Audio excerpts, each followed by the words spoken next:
இன்றே டவுன்லோட் செய்து உங்கள் ஃபேவரட் ஷோக்களை என்ஜாய் பண்ணுங்க.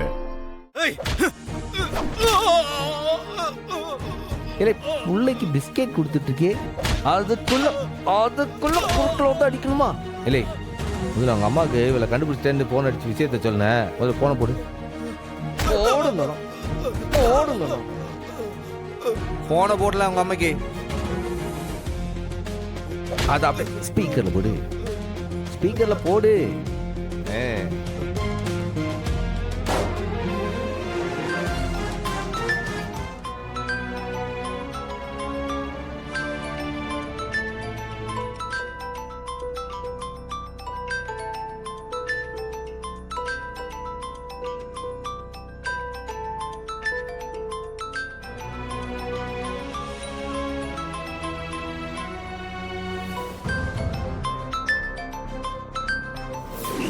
ஆதி, அங்க வந்திருக்கிற எல்லார் முன்னாடியும் கண்டிப்பா அசிங்கப்படணும்.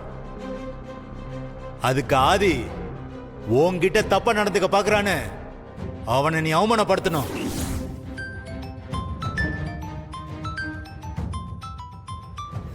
நான் மறுபடியும் கொஞ்ச நேரத்துல உனக்கு கால் பண்ணுவேன். நீ போனை எடுத்து நான் ஆதி அடிச்சிட்டேன்னு சொல்லணும்.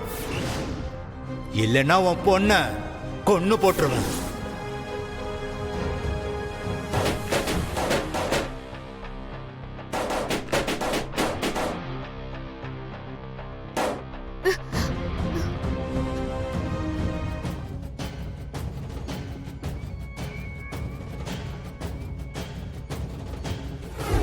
இந்த உடம்ப வச்சுக்கிட்டு நீ இந்த மாதிரிலாம் சண்டைக்கு வரலாமா? அடிக்கடி பட்ட உன் அம்மைக்கு ஆறுல பதில் சொல்லுவான். சார் இவனுங்க சார் ஆள் இல்லைன்னு கூட்டின்னு வந்துட்டானுங்க. இல்ல, அவனுக்கு கூப்பிட்டா உனக்கு என்னடா அறிவில்லாம் எங்க போச்சு? அடிக்கடி பட்ட என்னல பண்ணுவ?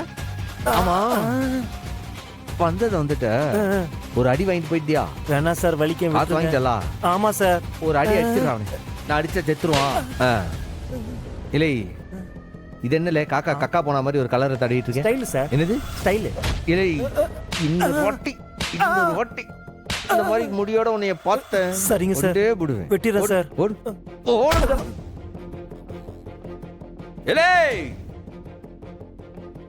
ஒழுங்கு மரியாதையா ஓடு போய் தரண. இன்னொரு வாட்டி எவனாச்சும் இந்த மாதிரி வேலை கீரை செய்யறத பார்த்தேன், அம்புட்டு பேரை புதைச்சு விடுவேன். ஜாக்கிரதை.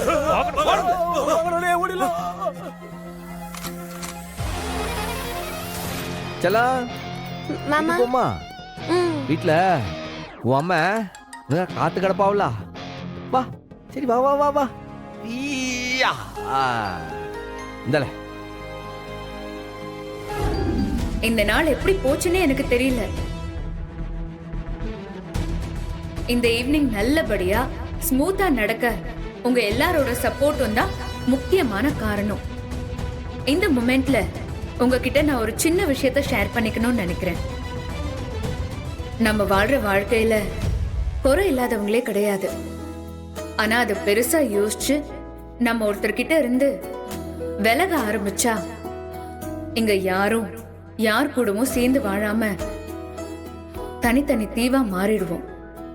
முதல்ல நம்ம வீடு சந்தோஷமா இருந்தாதான் நாடு நல்லா இருக்கும். நம்ம பார்க்குற தொழில், வேலை எல்லாமே சரியா இருக்கும். குடும்பம் தான் நம்ம பலம். புருஷன் பொண்டாட்டி நடுவுல இருக்கிற சின்ன சின்ன விஷயமே புரிதல் தான். ஒருத்தருக்கு ஒருத்தர் புரிஞ்சுக்கிட்டு விட்டு கொடுத்து போறப்பதான் நல்ல உறவு வளரும். கணவன் மனைவி சேர்ந்து வாழ்ற குடும்ப வாழ்க்கையில யாரு ஜெயிச்சாங்க யாரு தோத்தாங்கிறது முக்கியமே கிடையாது. எவ்வளவு புரிஞ்சுக்கிட்டாங்கிறது தான் முக்கியம். கண்டிப்பா இன்னைக்கு உங்களுக்கு கிடைச்ச அனுபவம் கணவன் மனைவிக்குள்ள கண்டிப்பா ஒரு புரிதலோட நெருக்கத்தை அதிகப்படுத்தும்னு நான் நம்புறேன். நான் சொல்றது கரெக்ட் தானே? இது ஒரு நல்ல அனுபவம். தமிழ் அம்மா,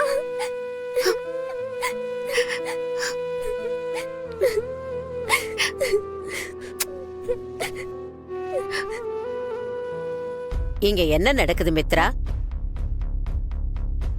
மாப்பிள்ளை பேசிட்டு போறது எனக்கு சுத்தமா பிடிக்கல. அந்த பாரதிக்கு எது நடந்தாலும் மொத ஆளா வந்து நிக்கிறார். பாரதி வீட்டை விட்டு போக கூடாது, இங்கதான் இருக்கணும்னு சொல்றாரு. இதெல்லாம் எனக்கு சரியாவே படல.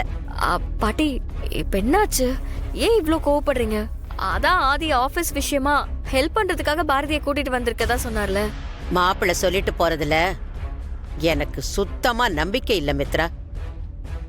எனக்கு என்னமோ இதுக்கு வேற ஏதோ காரணம் இருக்கிற மாதிரி தெரியுது. என்ன சொல்றீங்க பாட்டி?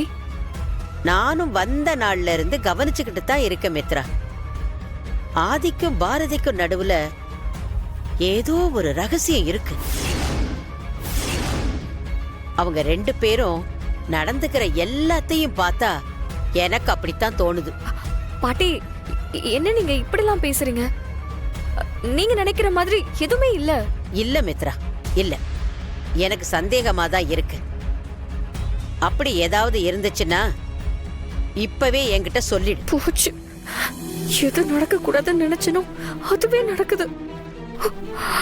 பாட்டிக்கு மட்டும் ஆதி பாரதி 2 பேருக்கு நடுவுல இருக்கிற விஷயம் தெரிஞ்சிச்சுன்னா அவ்வளவுதான். என்ன மித்ரா, நான் பேசிக்கிட்டே இருக்கேன், நீ பதில் எதுவும் சொல்லாம இருக்க? ஒண்ணு இல்ல பாட்டி, நீங்க சொன்ன விஷயத்தை தான் நான் யோசிச்சுட்டு இருந்தேன். ஆனா எனக்கு அப்படிலாம் எதுவுமே தெரியல. நீங்க ஏதோ தப்பா புரிஞ்சுக்கிட்டு இருக்கீங்கன்னு நினைக்கிறேன். அப்படி எதுவும் இல்லைன்னா ரொம்ப சந்தோஷம்.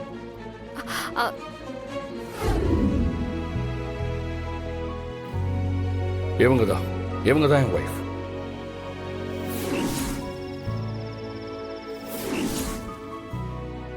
ரத்தமும் சதயமா இருக்கிற இதயத்தை தானே நம்ம பார்த்திருக்கோம். நீங்க பாத்தீங்களா? களிமண்லயே இதயம்.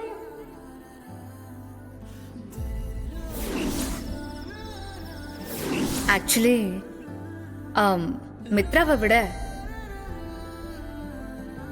பாரதி உங்களுக்கு ஏத்த ஜோடியா தெரியறாங்க.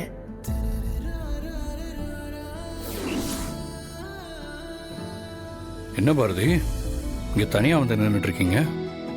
ஒன்றும் இல்லை சார், கீழே ஒரே புழுக்கமா இருந்துச்சு, அதான். ஓ, காத்து வாங்க வந்தீங்களா?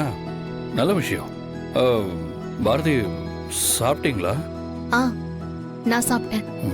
பாரதி, ஆக்சுவலி நீங்க எப்போ சொல்லுவீங்கன்னு நான் வெயிட் பண்ணிக்கிட்டு இருக்கேன். எதை பத்தி சார்? அட என்ன பாரதி, நான் தான் எல்லாத்தையும் மறந்துடுவேன், அதுக்குள்ள நீங்க சொன்னதையும் மறந்துட்டீங்க. சார் நீங்க என்ன சொல்றீங்க? பாரதி, ட்ரூத் ஆர் டேர் கேம்ல நீங்க உங்க ஹஸ்பண்டை பத்தி என்கிட்ட சொல்றதா சொன்னீங்கல்ல, அதைத்தான் நீங்க எப்போ சொல்ல போறீங்கன்னு கேட்டேன். புரிஞ்சுதா? பாரதி, நீங்க கண்டிப்பா சொல்லியே தான் ஆகணும். உங்களுக்கு வேற ஆப்ஷனே கிடையாது. நீங்க சொல்ல போறத கேட்கறதுக்காக நான் வெயிட் பண்ணிக்கிட்டே இருக்கேன்.